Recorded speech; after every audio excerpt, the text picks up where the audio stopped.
So this session is about using AI for lesson design, and we're also going to cover some main topics, main stuff about AI in general, privacy concerns, safety. We're going to look at our guidelines, to talk about some basics, but we're also going to play around a bit. So we're going to start with play because we all love play, right? And we know that playing is the best way to learn. So go ahead and go to, on the slides, the second link that says musical canvas. Click here, launch experiment. And I'll go ahead and share this tab instead. And so this is a, Google Arts and Cultures has all these AI experiments that you can play with that are very cool. But this is one of my favorites. So I'm going to launch experiment so you can see what it looks like. And then you can play with it on your own. So it gives me a canvas that I can draw a picture on. And I have all my tools off to the left-hand side so I can change color and everything. And then what it's going to do is going to analyze the picture that I draw and decide what kind of music is going to should go with it, which I think is just fascinating. So the assignment, quote unquote, is to use musical canvas to draw your favorite part, to draw what your favorite part of this summer was. So when you think back on this summer that was way too short, what was your favorite part? Did you go somewhere? Was it just spending time with family? Was there an event that happened? And then you can draw a rendition of that and see what the AI thinks about it by what kind of music they provide. And you will also see it analyze your drawing and give you feedback, which is always so fun when you're drawing with a mouse and it's like, you could do this and that to make it better. Give me a break, I'm drawing with a mouse here. Ay, ay, ay. Okay, so I'm going to attempt to draw with my mouse, and you guys can laugh at me and judge me. I'm cool with that. I have a thick skin. Let's see.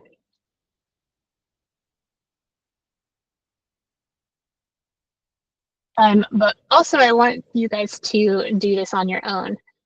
Draw it and see what you come up with, see what the music it provides you with. And let us know in the chat what happened. What did you see? What kind of music came up? What are your thoughts on this? What was, did you agree with the music? What did the feedback say? Was it on par?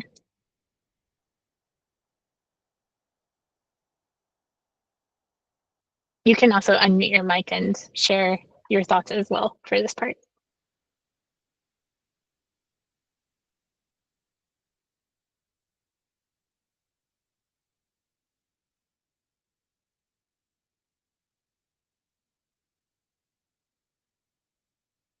This is so much more fun to do in person because then everybody's music starts playing at the same time and people's reactions are fine and you can share your pictures with each other.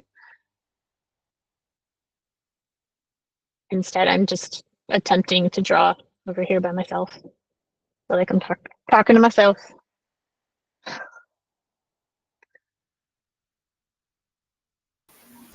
Can you select music even though it selects music for you? Like, can you change it? No, that's kind of the point, is it decides what music should be based on your drawing.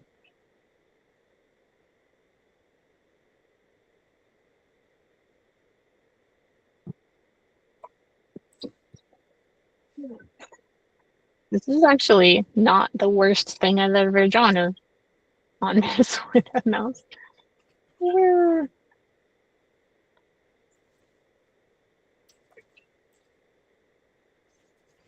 Okay, now it looks like crazy.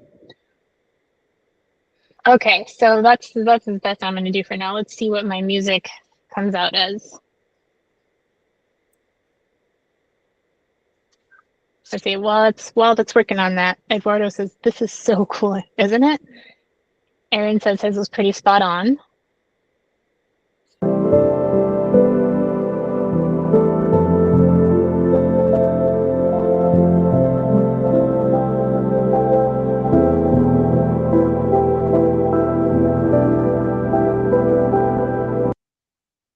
You guys were able to hear my music, right?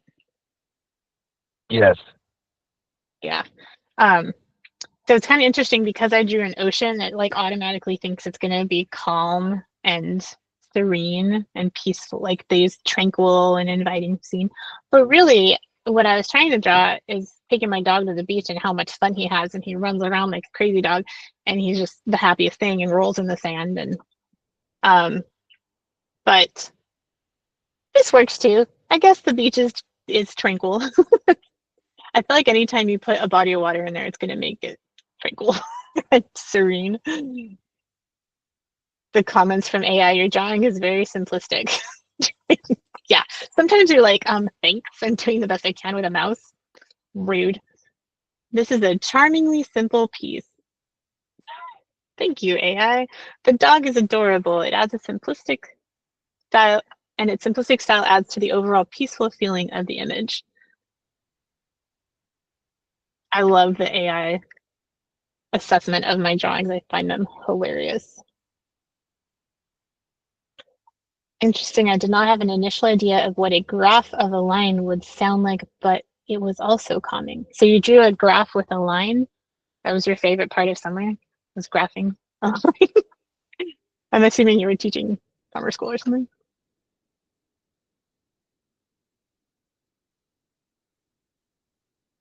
All right. Does anybody want to share about their drawing and their music? You want to unmute your mic and share, or should we move on? I hear somebody is unmuted. Does that mean that you want to share, or was that an accidental unmute? It guessed what I was drawing, but the music didn't match. So what did you draw, Steve? And what music did it provide? A rocket on a launch pad. That sounds like it should be some pretty intense music.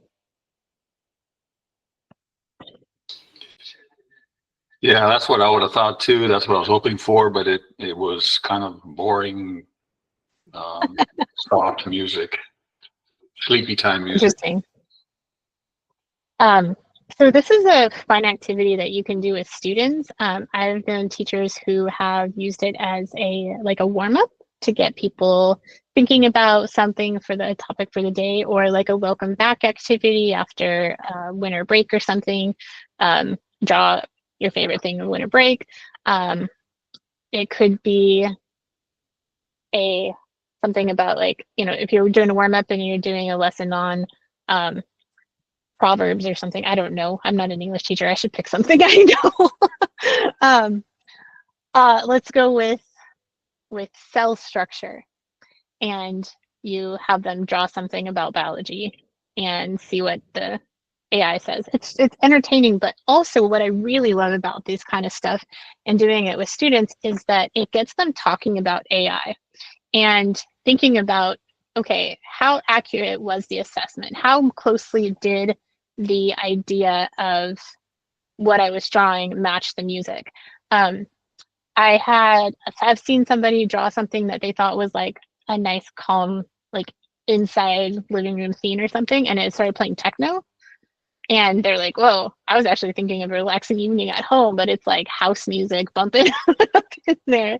And then I've heard stories of teachers using this with students, and then the students get like, now they want to compete against AI. They want to try to get AI to do what they want it to do, and so they're trying to get it to play like country music, and so they try to draw a picture that has something to do with country music.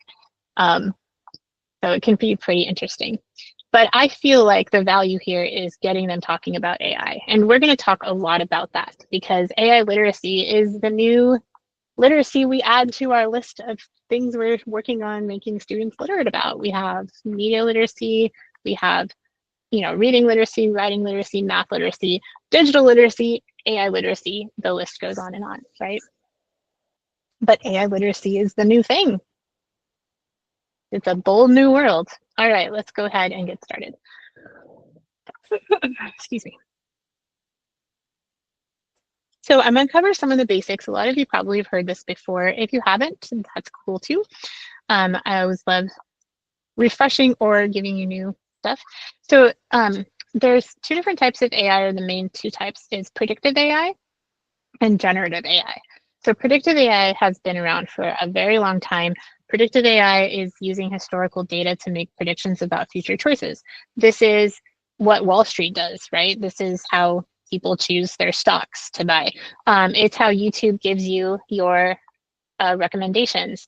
You know, like I love it when somebody sends me a YouTube video and all of a sudden it's like of a cat and a squirrel, and all of a sudden I have in my YouTube suggestions a bunch of cats and squirrels. I'm like, mostly I watch things about people crafting and I don't know. So I have squirrels everywhere. But you know, it's the same thing for Netflix, Amazon recommending what you can buy because they want you to buy all the things. So that is what predictive AI is. Been around for a very long time. And then generative AI has actually been around a lot longer than we are aware, or well, maybe we may be aware, because but it came out in full force back in November of, was it 2022, 2023, when ChatGPT was made public and announced, and then like everything exploded, generative AI, and the public could use it on a regular basis, which was a very much a, I think, world-changing event. It's a new frontier. I mean, the internet was there's a word for it and I can't think of it. A moment that changes how society works. The Industrial Revolution, the invention of electricity, the internet, all of the things that changed through World War II. All of those things are, it's right, Promethean events. And so AI is the new Promethean event. It's changing the world very, very fast. And then a term that we use a lot is a prompt. And prompt is the text that you input into the generative AI system that in order to get the output that you want. And so we're going to talk about prompt writing today and how to best get your output to match what you want by writing a really good prompt. But before we get into all of that stuff, I do want to talk about some safety stuff, because there are definitely things that you need to think about and before you start jumping straight into putting information into an AI platform. And so one of those things is personal information and student information. You don't want to use those in an AI system, particularly open AI systems like ChatGPT, because this will break actual federal laws. There is the FERPA and COPPA that protects student information and privacy so you personally identifiable information needs to be secured, and putting that out into OpenAI is not secure. We don't know where that's going to end up. The way AI models work, like ChatGPT, is they're called large language models, and they learn from what is input into it. So what we don't know is if you input personal information into an OpenAI source, that large language model then is going to learn it, and where is it going to come out? Like, where is that going to show up in output when somebody else is using AI? We don't know that, and that's the danger of using personal information on AI. So just you change names, don't use addresses, location information, things like that. Just be very careful with that, and don't want to, like, I know some teachers use it for writing IEPs. You can list like the accommodations needed and what their disabilities are or whatever, but you don't want to say their actual name. You can change the name to John Doe or something, and you don't want to put their actual information in. That would be the personal information that you fill in the blanks with. And if you guys have any questions as we talk about this stuff, go ahead and just ask in the chat. I'm happy to answer as best I can. Another thing that I want to just touch briefly on is this idea of the potential AI divide. So we've talked a lot about all the different divides in education where, oh my gosh, my words are still not working today. Excuse me. So there's the digital divide, which I'm the most familiar with lately, especially, where it's about access. Students don't have devices at home. They don't have Wi-Fi at home. They don't have maybe they don't have the background knowledge that other students might face just because they didn't have access to it earlier in life. There is the design side of that as far as the pedagogical approach of what teachers are opening students' experiences up to for designing it with technology and things like that. And then there's active use.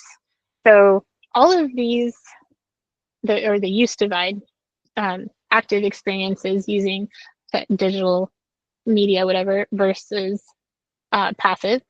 And all of these things could potentially provide or create a divide between what students are experiencing.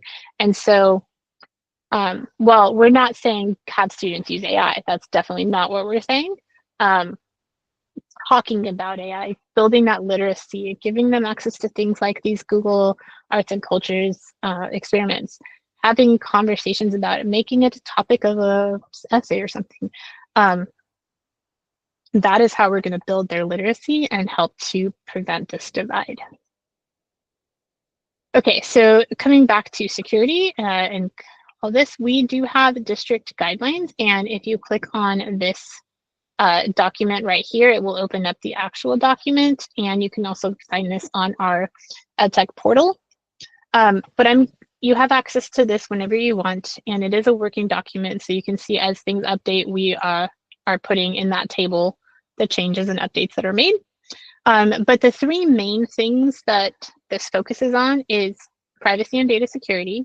So that is kind of what we talked about with not sharing personal information, but also only using approved AI apps, because if it's not something that has been vetted by IT and we know is safe to use, you're taking a risk of the access of those programs compromising privacy and data security. So I'll show you a list at the end of like what we know is secure and is approved versus please don't use these because there's so many programs out there they're coming up like wild, like weeds, but without vetting them, you could be risking some issues. And then we also talks about ethical use. So emphasizing fairness, equity, and academic integrity, as well as responsible use. So being responsible how we're using it, and that the pedagogy is more important than technology, and that we're making sure we're benefiting students' well-being. AI is a tool. It should not a teacher.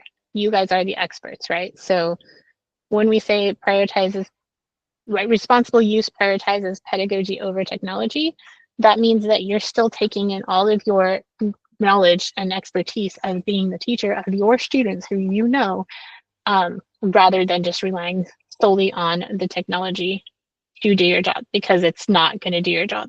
You're going to do your job, and we want to keep humans in the loop. Just a little soapbox here. Technology is a tool, speaking of which, not the learning outcome. So when you think about what do you want kids to do with technology, if you've been in the district for a while, you've probably seen this graphic. We use it a lot. Paul and Rob started with it. But it's not about just using it to do a thing, right? Like do a worksheet on Kami instead of doing a worksheet on a piece of paper. It's about raising awareness, starting conversations, finding answers to their questions, working with partners, making a difference, taking actions, driving change. It's not about just doing a presentation or designing a flip chart or making a video. All of those things are actions that you can use technology for, but what you really want is the students. Those things should be very oh my God, here my words are breaking again. Intentionally designed, and so that the process is the learning experience, that where you are raising awareness, starting the conversations, taking action, finding change. Okay, I'm gonna step up my soapbox now, and we're going to talk about prompt writing. You guys all with me still? Give a thumbs up. The chat got quiet, so I just make sure everybody's still here and I'm not just droning on.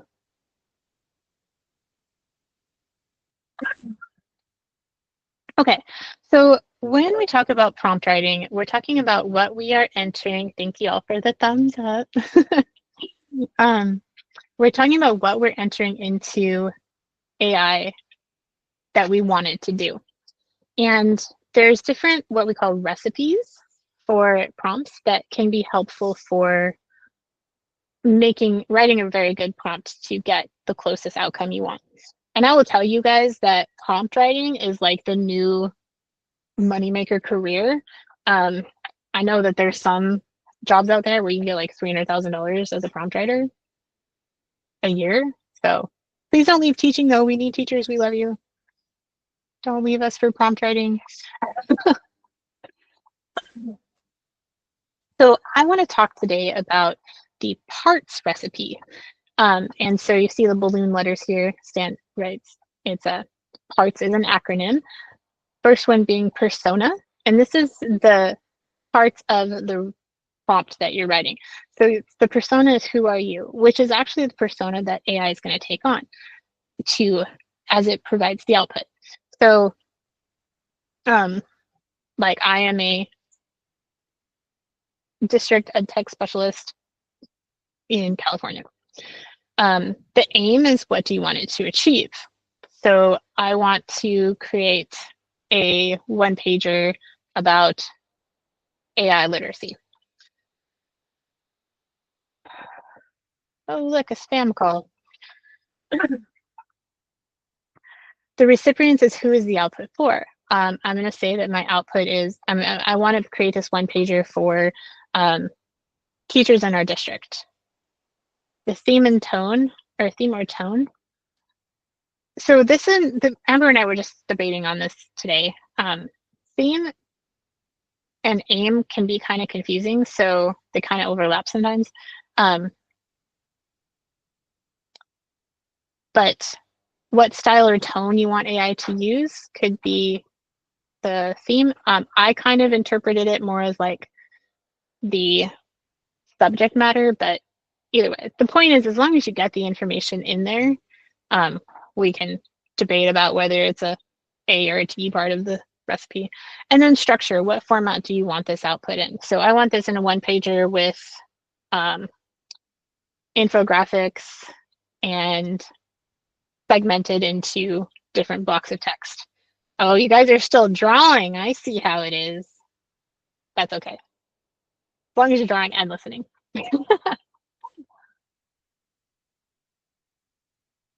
Okay, so we're going to take a look at a prompt that with this parts recipe. So here's an example of a prompt where to get a lesson plan. So I'm a 10th grade history teacher at a high school in California. That's the persona. So it's highlighted in blue, matches the little key on the top. Write a 50-minute lesson plan. That's the aim. For my class, those are recipients, about the Gettysburg Address and the effects it had on the Civil War. So that's the theme. This is where we were debating. Is that the theme or is that the aim? Well, okay, debatable. If it was more of a tone that you were looking at, it would be like, maybe it wouldn't fit in here, but a tone an example of tone would be like, keep it very professional but personable. Or if you're like asking it to write a letter or something. Tone could also be like, if you're having fun with it, I'm a sassy 10th grade history teacher, or write it, make it sassy, that kind of thing. Pretty funny what it comes up with. And then structure is how you want the output to be formatted. So include 2 structured student talk activities and provide the lesson plan as a table with time markers for each activity. So this is actually a prompt that I wrote and put into different programs. So we're going to mostly use Gemini today because it is what is approved in our district. It is a closed system, so it does not teach the large language. Whatever we put into Gemini doesn't teach that large language model, and is in a closed system. Whereas ChatGPT, Claude, those things are an open system, and whatever you put in does teach the model. So here's a couple of examples from Gemini, where it breaks down the persona, aim, recipient's tone, structure. And you guys can look at those a little more closely if you want, but I want to present. Okay, sorry, I got distracted. Present a debatable statement or question and provide arguments for both sides of the use. So here's an example. So these are examples of prompts. Okay, so one of the things I didn't mention from this first started talking about the parts recipe is it says be specific here. And that is so important because the more specific your prompt is, the better your outcome is going to be. So here's a really great example of why you need to be very specific. So we put in a prompt for, please provide an image of a teacher. And this was the first thing we got. Image of a teacher. In the chat, what do you notice about this first image from Adobe Firefly here?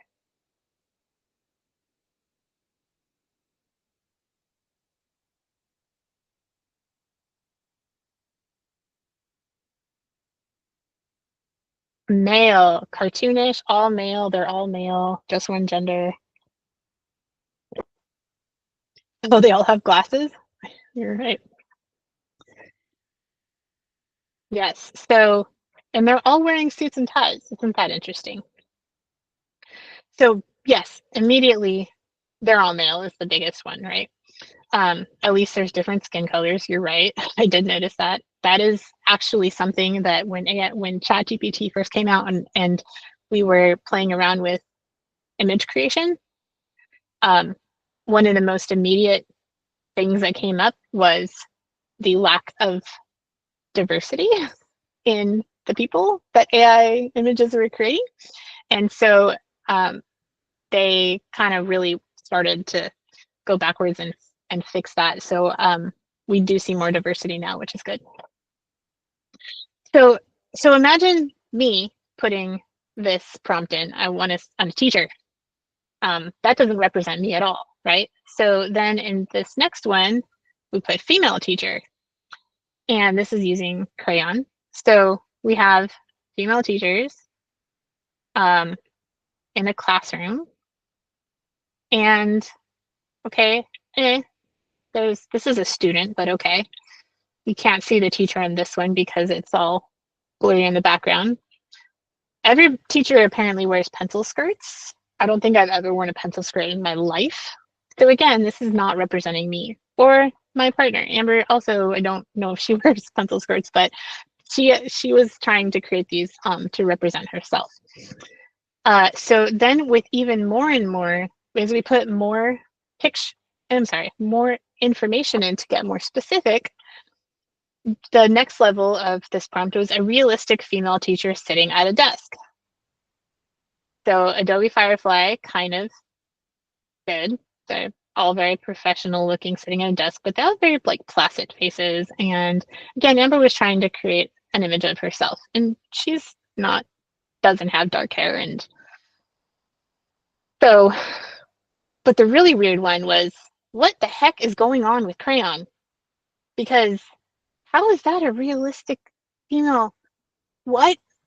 Like, I don't even know what this is. Is it a pig? Is it a Is it an ape? What is happening here? I mean, at least this one is human, but huh? I don't understand what is happening. So this is all an example of a hallucination. AI has, especially in image creation, hallucinations, which are always pretty fun to spot.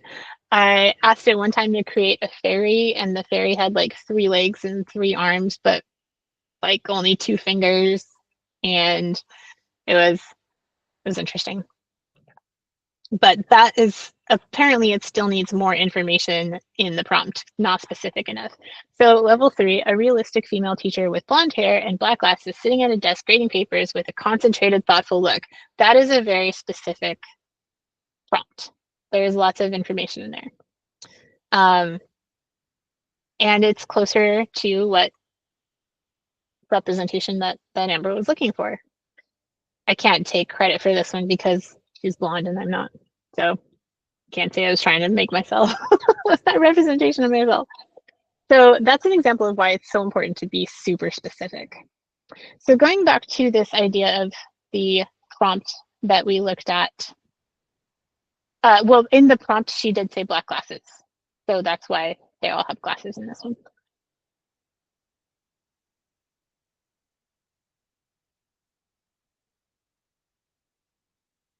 Okay, so back to the Gettysburg Address lesson plan prompt that I showed a few slides ago.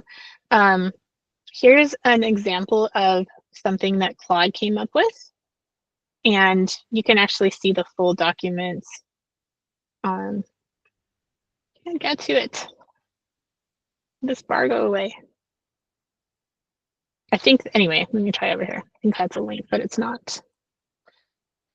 The presentation bar is blocking it. There we go. Okay, so here was the prompt, you know, create a lesson plan of the Gettysburg Address. Well, it's not very specific, right? It gave me a lesson, but I don't know if it's going to meet my needs because that was my whole prompt, right? But if I put in a much more thorough prompt, it's going to give me a much better output. Oh, share this tab. So the next slide has the longer version of the prompt that has all the different parts, the persona, the aim, structure, etc. And now I'm going to get this lesson plan that is much more usable for me because it matches what I need. It has the structured student talk activities in there. It is for the grade level. It's 50 minutes. It's in a table with time stamps. And it also, you know, gives me other ideas. So this is just a screenshot of an example. So we'll play around with that a little bit more. But I've done a lot of talking and I want you guys to experience a little bit more. So instead of me talking, I want you to go to slide 16 and click Launch Experiment.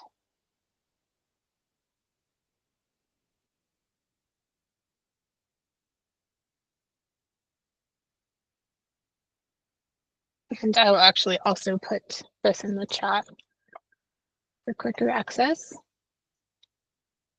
So give me a thumbs up when you have when you have the say what you see window up and it looks like my screen.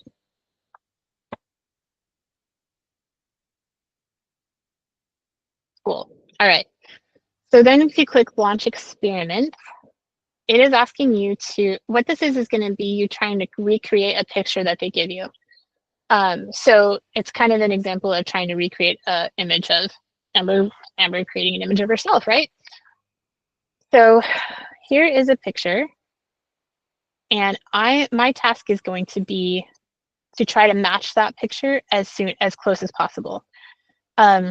So it gave me this picture of a city. So I'm going to try to write a prompt that is going to generate a picture that matches that as close as possible. But I'm going to start without much specificity.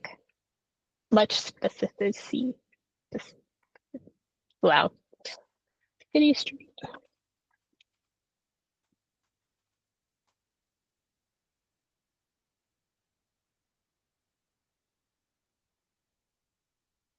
Okay, so city street with tall buildings, it's kind of close, but I feel like I could do way better if I had said a city street taken from a low angle with a wide angle zoom lens with curvature, and gave some like something about colors. There's red awnings on the left side, been much more specific. I'm going to try again, but I'm not going to say anything about this one out because I also want you guys to be trying this.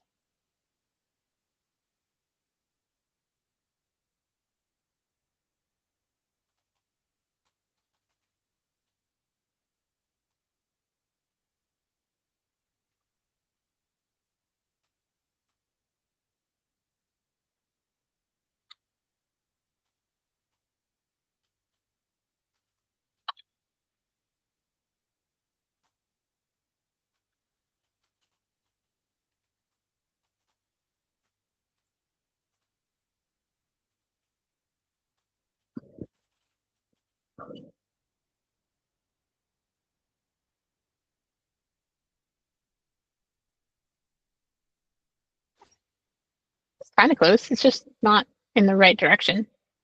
Wow. And it only gave me a 71% match. I feel like I should get the higher percentage than that. So as you are doing this, let's put in the chat what percentage you are getting and just keep going. Like as you get, are you getting closer?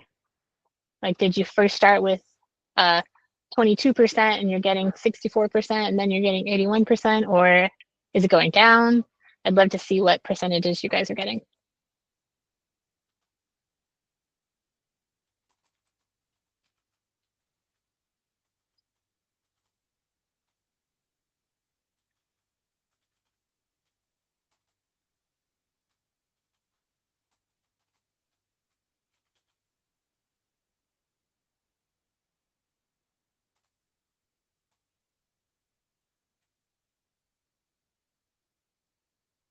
Oh, Julissa, you went backwards as you wrote more detail? Oh no.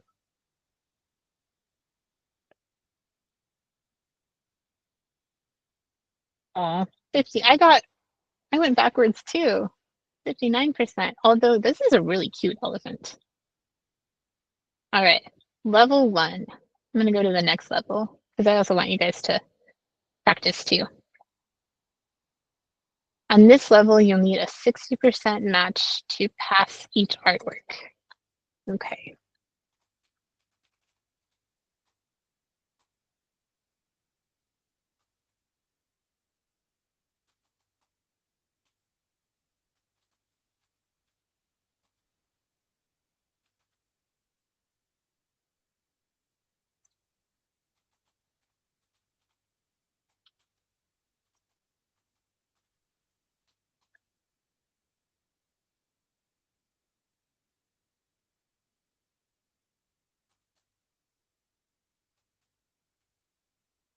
It's also challenging to stay under the character limit.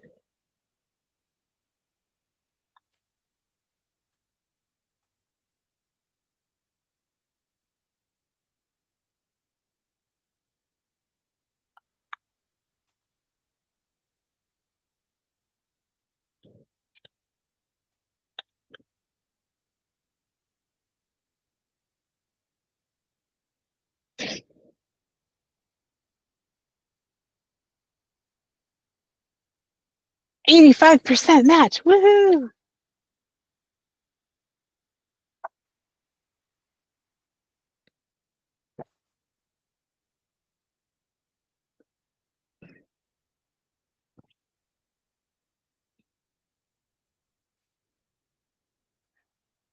Okay, so let's talk about applications for this. So this is an example of using an AI game like this that is going to help students build their vocabulary, because the more words they have, the more closer they're going to be able to get. And having to stay within that 120 character limit is also going to help them practice being more succinct.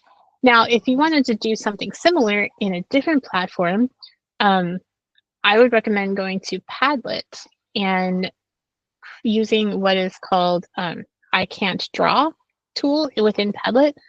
And I hate the name for that. I hope they change it. But what it is you can make a picture or find a picture. 91%, dang. And you might win then. I don't know if I've ever seen above 90%.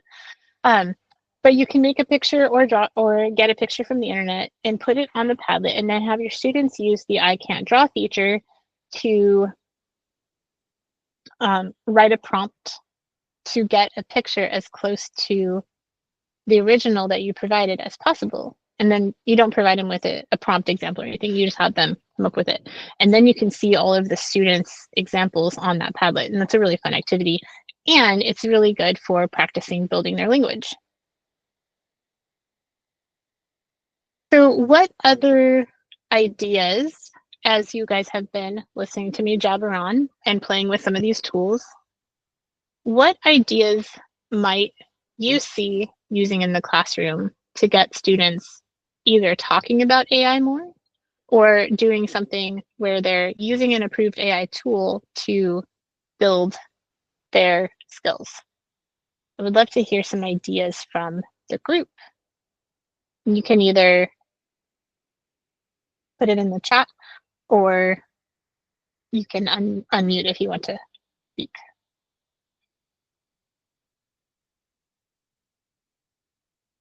I think this could be helpful in ELD, definitely. I agree with you. And I think it also builds the opportunity to talk about how AI is not going to do everything for them, because if they don't have the language to write a prompt to get AI to do what they want, it's not going to do it, right? So they still have to get all of those skills and all the things they need to learn in school, even though when they go out into the work world, there's going to be AI to support some of the things that they do. They still have to have the foundational skills to do it. Thinking of things like for the LPEC, yeah, because in the LPEC, there's times where they have to describe something like this. I think this is great practice for that. Good call, Sonia. That's why you were Teacher of the Year. Oh, I just called you out.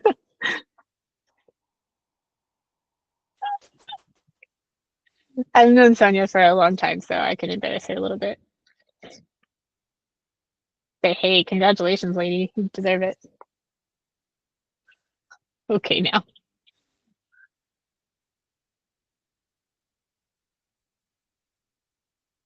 All right. What other ideas are coming up in those busy teacher brains of yours?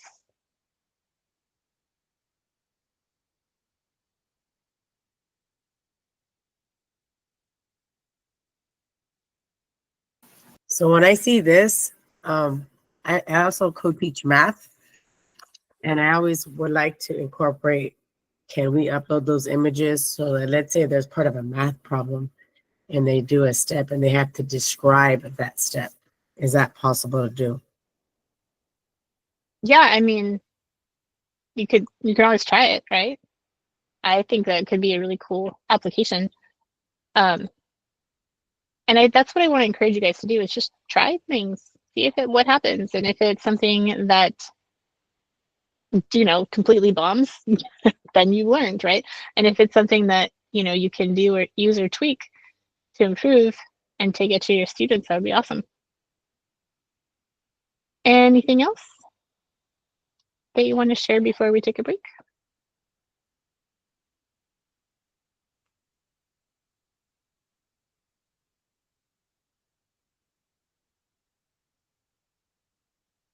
Okay, there might be some stuff that comes up while you take a break. So it is 10:55. The break's technically from 11 to 11:15, but it's 10:55, so it's fine. We're at a natural stopping point anyway. So let's go ahead and take a stretch break, give your eyeballs a break. You don't have to listen to me anymore for 15 minutes. And I'll see you guys back here at 11:10. Okay, I am back. It took a little bit more than my 15 minutes. Wait, where am I? Am I still in a call? Oh my God. Yeah, you're good. You're still here. I'm still in the meet and it's okay. Sorry, bye. Okay, take two. Okay, we're here. And I was still in the hub and trying to fix another broken link. But I thought I left the hub. I just had it open in two different places. So then people started talking to me and I was very confused. But now we're good. We're ready to get started. Thank you all for your patience. This is what happens when you are in one of my sessions because I like facilitate the whole thing and did all the background work. So when I make a link wrong, I have to be the one to fix. Well, I don't have to. Amber's good. Okay. So did anybody come up with any ideas or thoughts on their break that they want to share?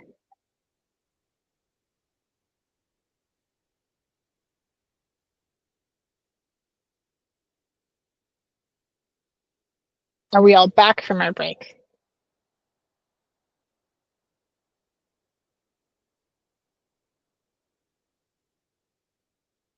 Got some thumbs up. I see one face. I see some people saying yes. Hopefully everybody else is also back. Okay.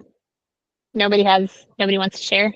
I love the idea of using art activity to help students use specific language. Thank you, Tina. Love that.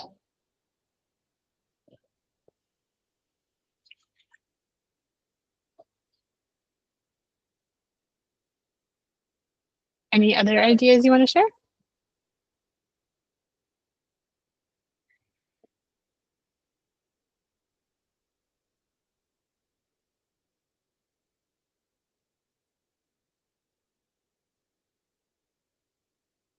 Great icebreakers in the wood shop. Nice. That would be fun.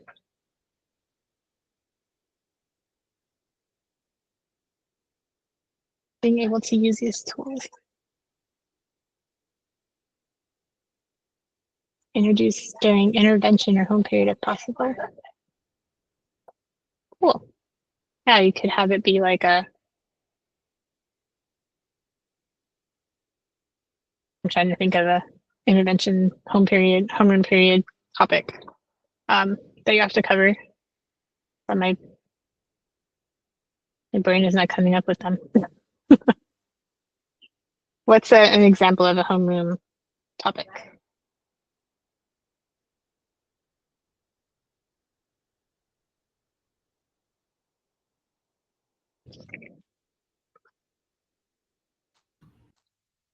I'd rather just speak. It's easier to. Please. Yeah, so at least at Elsa Salt Middle School, we have a variety of different lessons. Mm-hmm. You know, from school-wide expectations to just like an overview of the yonder pouch. And just in theory, right, it would be great to kind of maybe have like an introductory lesson for all students just on AI and just you know. Oh, yes, I see. And using the two softwares that we've used to kind of just as an activity, right? So Yeah, that's actually been in discussion with the ed tech team of making some lessons for that purpose. And it's nice that LSSL has that time built in the day. It's a struggle for the schools that don't. Okay, so let's go ahead and get started. So I have some resources here. These are just resources for you to take a look at. This comes from, every time I go down here, it makes this little bar in the way. Anyway, so here's a graphic of the team learning process. So I think PLCs, what do we want students to learn? How will we know if they learn it? These are some of, I think we pulled out these as we're planning, thinking of how can we use AI to support this process of the PLC, right? What do we want students to learn?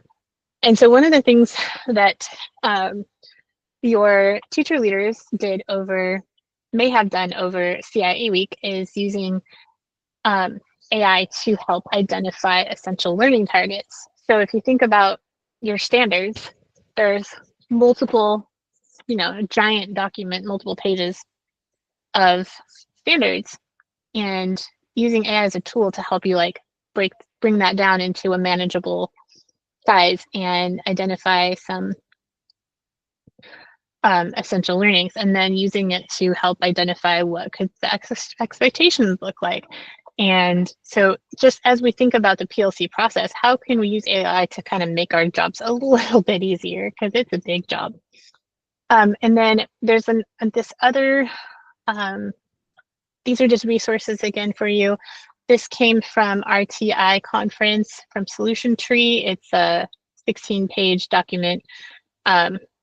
But then there's this one-pager breakdown that is going to be a little more friendly for you. It does cover some AI best practices and some ideas on using it. So using it to deconstruct an essential standard. Can you unpack this standard? List 3 most important prerequisites students should know before learning the standard. So going kind of deep into this is what they need to learn. Let's unpack that. What do they need to know ahead of time? What are some common mistakes that students make when learning the standard? It can help you kind of pre-plan for those common mistakes. Can you give me a learning progression for teaching the standard to whatever grade students? Describe 2 resources that I can create to help 10th grade students. So helping you kind of break down what is needed to understand this. What do I have to think about ahead of time? What are some ideas? So this is really using AI as a thought partner, which is my favorite way to use AI. Another use for it is increasing your DOK levels.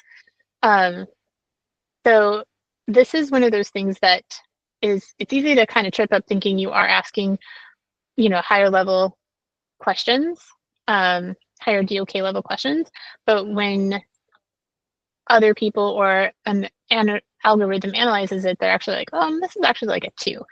So using it to help you come up with some deeper questions, some higher order thinking questions.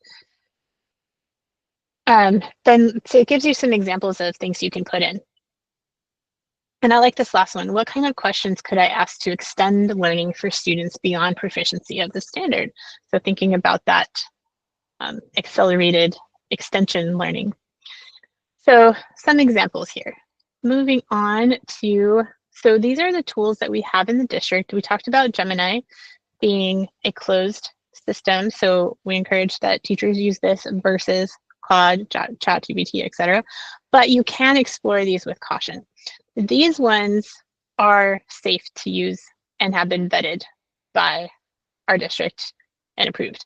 So Formative, Quizzes AI, Padlet, these are all tools that we have, Canva, Adobe Express, that have an AI component built into them, and that's why they're on here. Quizzes is Wayground now, so it's being Wayground AI, but they're not an AI program as in like ChatGPT, like they're not a bot, right?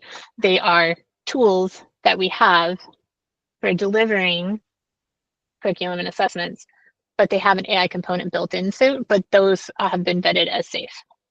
I'm going to actually take you through Notebook LM in a minute because it's just too cool. And then just an FYI, we are exploring other tools over this year and last year, et cetera, and beyond, to see what else we want to bring into the district that's safe. So those are some ones that we are looking at. Before I give you a couple other examples, I do want to talk about these best practices. Read the fine print. What are the data privacy policies? Look for things like, where does your data go? What happens if the company is bought out? Is that data transferred?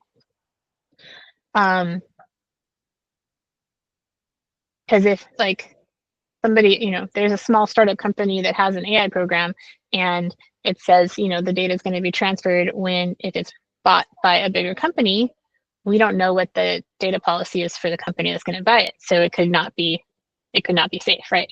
So there's things like that we have to look for. Ensure data collected complies with national, state, and district policies. Choose tools that are transparent with how they work. If something is like, this is AI, but we're not going to tell you how it works, it's just magic. As much as I love magic, it's not real. So when you're looking at programs and safety, if it's not really transparent, it's probably going to be a questionable whether it's safe or not, right? Be mindful about bias and misinformation and reassess often. This is why it's really important to always have a human in the loop when using AI, because it's pulling from the internet, from all these sources, from everywhere. So it's entirely possible, and happens often, that it's going to give you incorrect information. And so cross-referencing, lateral reading, looking for, keeping all of these things in mind, and relying on your own expertise, because you are the professionals, you are the teacher, and reassess, look at what comes out. Be very, very mindful of what is coming out and not just going with it automatically because it's AI, so it has to be right. That's not actually accurate. Have a clear purpose in using the tool. So if you are using an AI image creator in Adobe, what's the purpose? What is it I want students to get out of this? Is this going to be helpful for them? And then also be transparent in the use of your AI. If you had AI create slides for you, let's say, be transparent about that, because then it's modeling that the students will also need to be transparent about their use. If they used AI to help them research, they need to be transparent about that, right?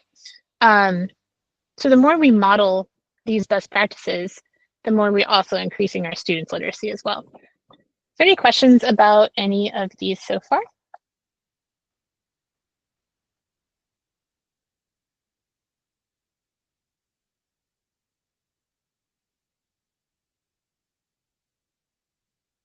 So Nicole, I think you're asking about if any of these are open to students. Yes, in the sense that they are tools within the system. So like Canva has an image creator that is built in. So if a student is creating a poster on Canva, they can use the image creator. Same with Adobe Express.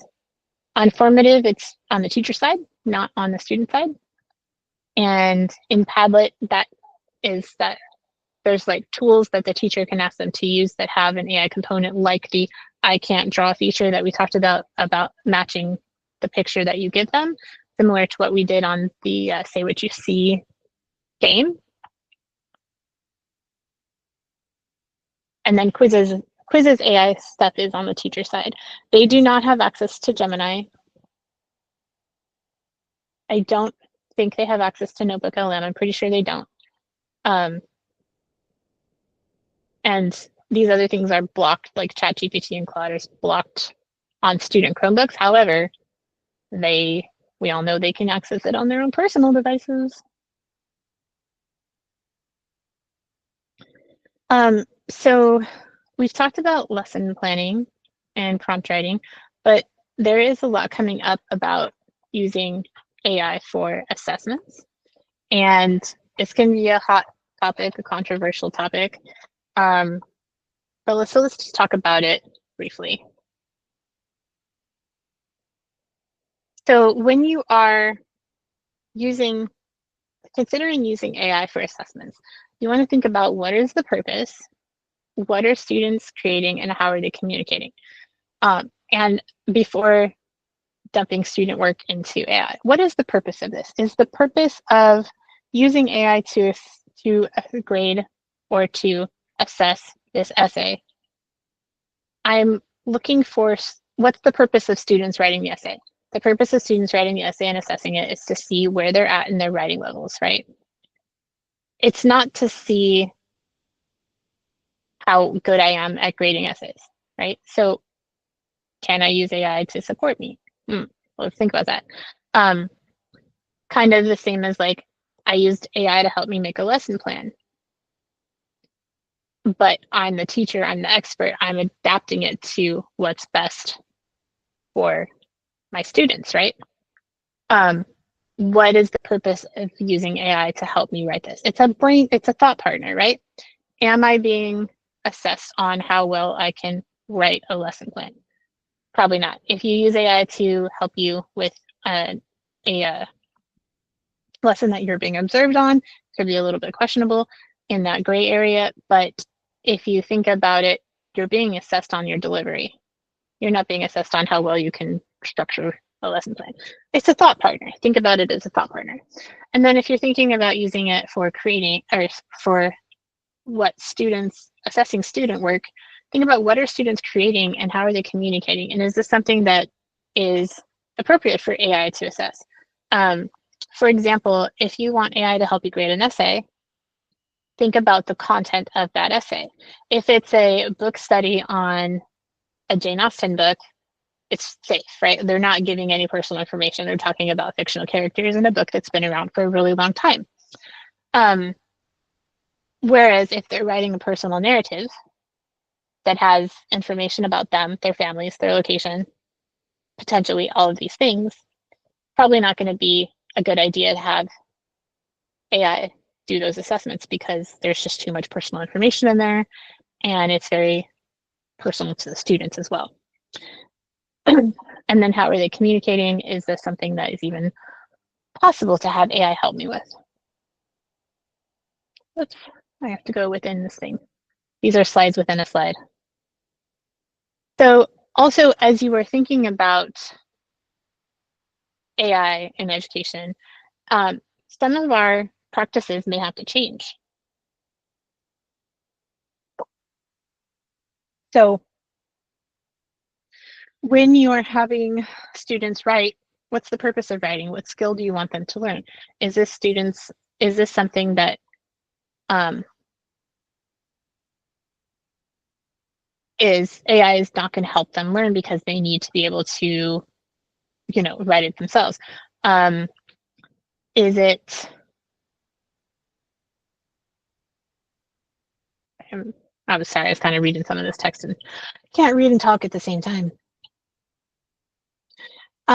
Where are they writing? Are we writing within a lockdown space like formative where they can't get to AI support, or are we writing on paper? What are we assessing in the writing? Are we looking at how they outline a paper and the structure of their essay? Are we looking at their spelling? Are we looking at their, those kind of things? So while AI might help with grammar, spelling, punctuation, things like that, if that's what you're assessing, then you want to do it somewhere where AI is not going to support it. If you're assessing their formatting and how they can write a thorough essay and their use of language and the actual content within it, then maybe that is something that AI can support them with. So just lots of things to think about. Reading best practices. I'm not going to go through all of these because you have access to these slides, so you can read them. But in all of these, having students discuss and talk and have discourse is going to be one of the best practices that we can do in this world of AI because they're learning from each other and talking about it, and they can't have AI do that, right? You can't have AI talk for you. So if they have to talk about it, they're learning, right? So here's some math best practices. There's some links in there to help you out. Okay, so those are, again, there for your review and you can look at them on your own time. But let's play. Let's have some sandbox time. So go ahead and go to slide 23 that says let's play and click on this make a copy right here. And it is going to do a force copy of this document called the SUHSD AI Playground. And on this document, we have a link to our guidelines. We have a list of the AI best practices that we talked about. We have a list of the tools that we have that we're exploring, and then some ideas and tools that you can play with. So the first column here is scenarios. So if you are, let's say, you are create a notebook for a unit in order to interact with the sources. Here's some tools that you can use for that. Create a quizzes using AI. Here's the link to quizzes/Wayground.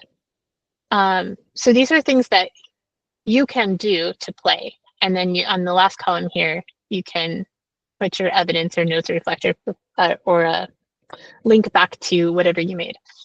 But I just remembered as I'm seeing this Notebook LM here, I wanted to show you guys Notebook LM. Give me a thumbs down if you've never heard of Notebook LM, or a heart if you have used Notebook LM.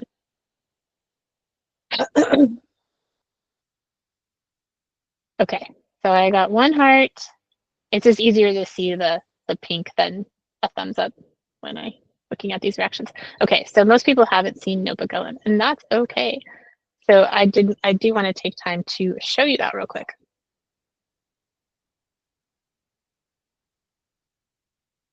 Oh, okay. Let me get this opened up. Okay, so I have to tell you, I love Notebook LM. I think it's so cool. So what it is it's powered through Gemini. So it's within our Google suite. It's part of what we pay for, what we already have with Gemini. So it's just notebooklm.google.com to get to the link. Or it's linked on your playground paper right here. Paper. Documents. So the thing about Notebook LM, I'm going to go ahead and click create a new notebook here, is that you're going to supply, share this tab. There we go. You're going to supply Notebook LM with the sources you want it to use. It's not pulling from the internet unless you ask it to. So you control the sources that you give it. So for example, when I first say create a new notebook, it's going to ask me for my sources. I can upload sources. I can pull it from my Google Drive. I can give it a link, or I can copy paste text. And then discover sources is how you would pull things from the internet. So let me actually go back and open one of my previous ones. Okay, so here's an example of a notebook that I created to show an example of pulling sources about natural selection. So I pulled sources from my Google Drive from when I was teaching. I pulled PDFs from the internet. I pulled a video from YouTube, some worksheets that I used in the past, some stuff straight from OpenSciEd. Okay, sorry, I'm very distracted right now because we're right next door to the construction site where they're building the very large imposing structure of the Performing Arts Center here at Alvarez. And the ground just started shaking, but not like earthquake shaking, jackhammering shaking. So I was like, what's going on here? Welcome to the life of Ed Services. Okay, sorry, it's very distracting. Back to Notebook LM.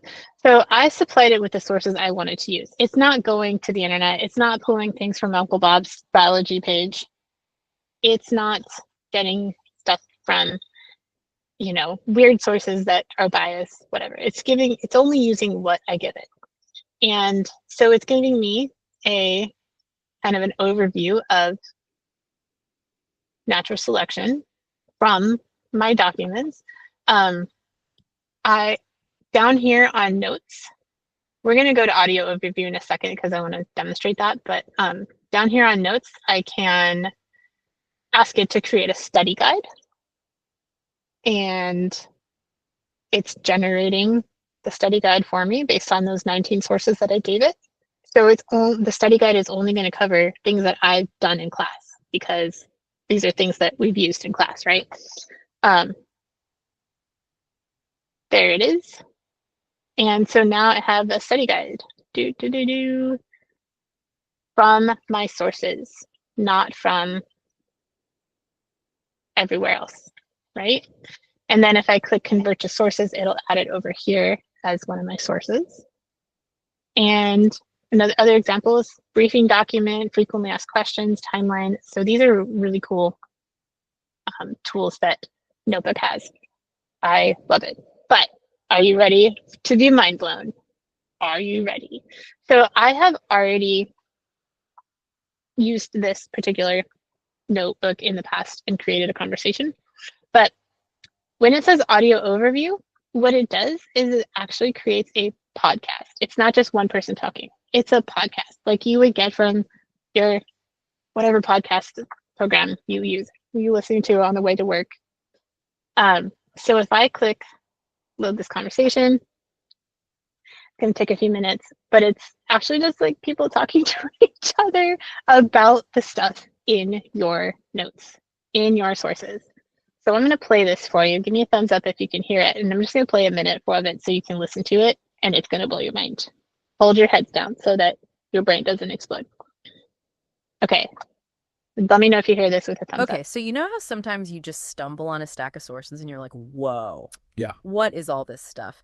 This time it looks like we're diving into adaptation, how life changes to fit in, you know? Yeah. Especially with all the crazy ways humans are changing the planet. Yeah, it's fascinating. We've got high school biology stuff, some things about moths and mice that change color, Man, even a scientific article about where dogs came from. cool. So today, it's all about those forces that shape how life adapts. And honestly, I think we're in for some surprises along the way. I think so too.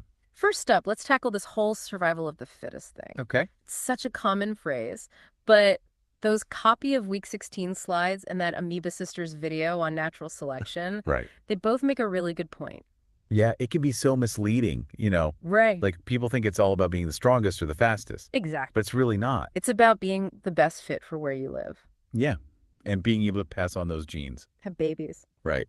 Sometimes the fittest might actually be the best at cooperating or hiding in plain sight. So true. Speaking of hiding, those copy of Week 16 slides have this crazy example. Oh, yeah. A baby iguana escapes a snake attack. Oh, wow. It makes I'm you going to wonder, fast forward yeah. to the middle has so you this can hear more. crazy revelation. What's that? Dogs likely evolved from an ancient European wolf species Wow. that's now extinct. Interesting. And get this, they were living during the Ice Age? Oh, wow. So that's way earlier than people thought. Way earlier and further north. Wow. Yeah, it's a game changer. It is. So how did these wolves become our furry best friends? Right.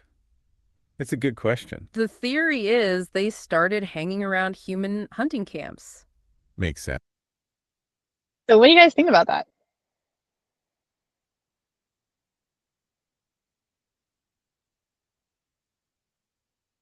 Yeah, it's when I first saw this, I was literally like, jaw on the floor. What? Once again, this could be used as listening practice for LPAC. Super cool. Can't wait to try. Definitely help students study. Sounds like NPR or NYT podcast. Yes.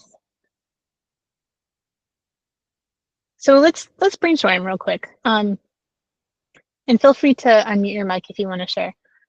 How could this be used in your classroom? How could this help either you or help your students? And if we have a couple ideas about practicing for LPAC, things like that. I would love to hear other ideas. Hey, Jen. Yes. Do you know if there's other languages as well?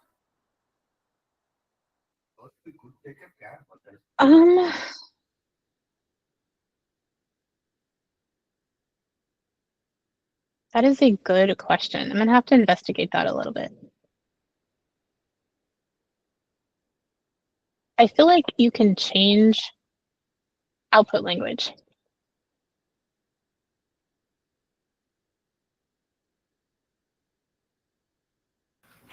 Wow, that's awesome.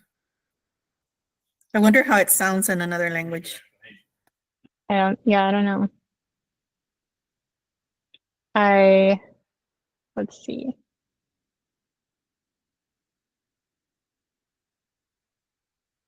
That's You Because know, this has already been created, so create an audio overview in more languages. I'm gonna put this It might explanation take it in a the while chat. to generate, huh?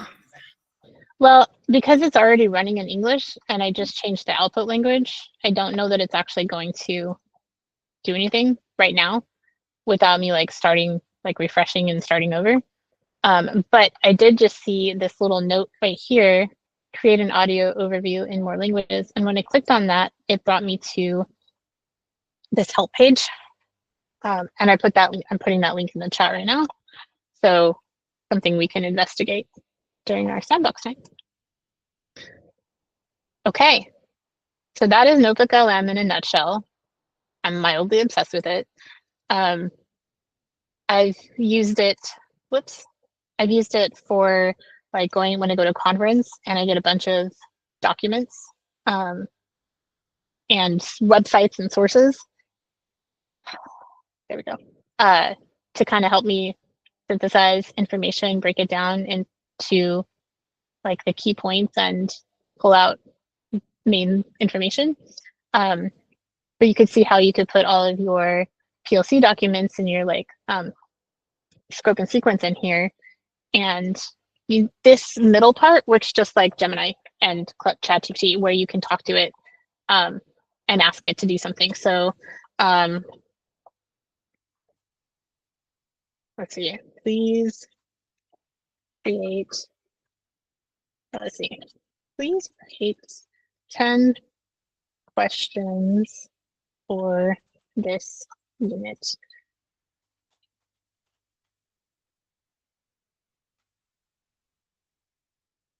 To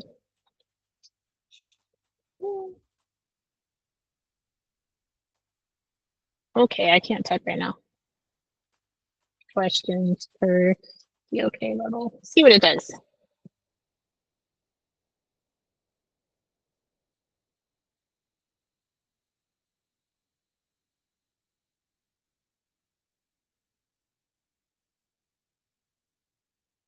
Do do do. Do.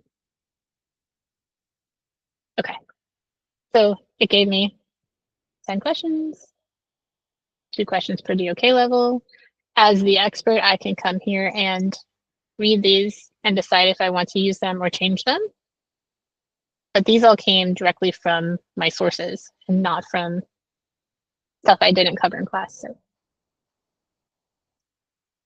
yeah. Okay, so I am going to shut up for a while, unless you guys have questions, and then I can answer them. And give you guys some playtime to look at all of these different things on your playground document. But by all means, I'm going to go ahead and stop recording for now. Let's see. Hoping there's like a pause button. Nope, just stop. Okay, start again.